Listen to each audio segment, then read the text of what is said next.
Getting started with the project, as with most of my projects, I start by cutting the boards down into the parts that I need according to the plan, and I'll label them as I go. And this way I can just follow the plan as I assemble the chair, and it makes it really easy.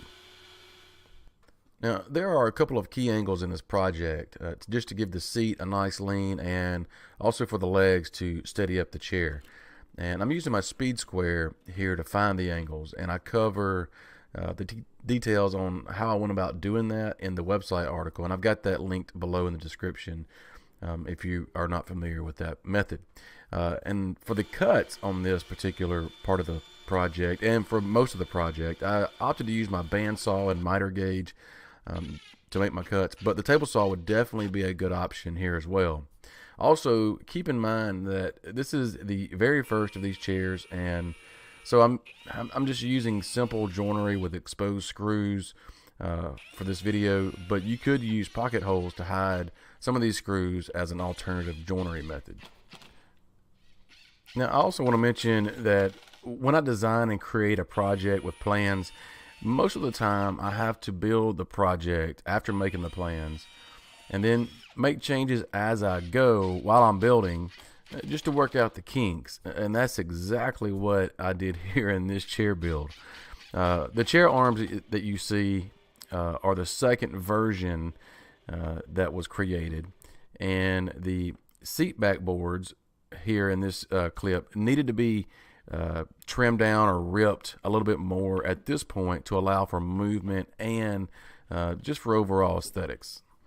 Needless to say, I had to remove all of the screws in the back and seat to do that. It's just all part of learning. But now I want to take just a second to thank Atlas 46 for supporting what I do and for supporting this video. If you're new here, Atlas 46 makes the shop vest that I'm wearing. I wear the vest in the shop in most of my videos, and when I'm working on a project, they have other accessories that I wear, like a magnetic wrist strap for screws. But they're just a really cool company, so you can learn more about Atlas 46 by using the link in the description. So I wanted to add a cool little feature to these chairs, and I thought adding cup holders would be pretty cool. So I drilled a hole with a hole saw and ordered some stainless steel drop-in cup holders from Amazon, but in the end I decided on a different color, as you'll see later in the video. So I stained the chairs to match the shutters, columns, and picket fence I previously made for my house. I'll link those videos below in the description in case you missed them. Before I applied any finish to the chairs, I looked them over and I was very well pleased with how they came out. But after letting them sit out in the weather a few days, I noticed I needed to add one more piece. Towards the top of the seat back, the boards were starting to move and become unaligned. So went back to the shop. I cut out a quick back support, cut in a curve, and attached it, and it worked out great. This would keep the seat back boards in line, and it actually felt more secure.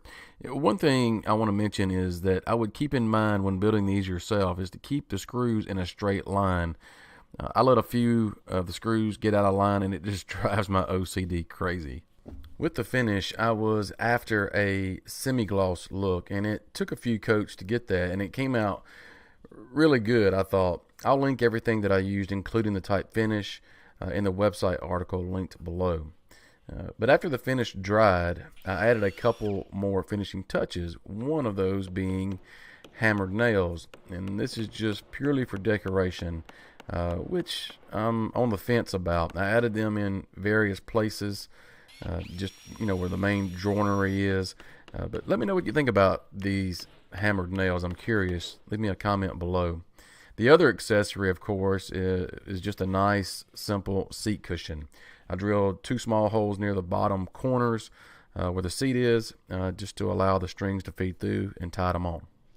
Here are the black cup holders I went with. I think they look better with the dark wood and black hammered nails. So I am very happy with how these came out, and since making them, I've had several folks sit in them and say they're comfortable.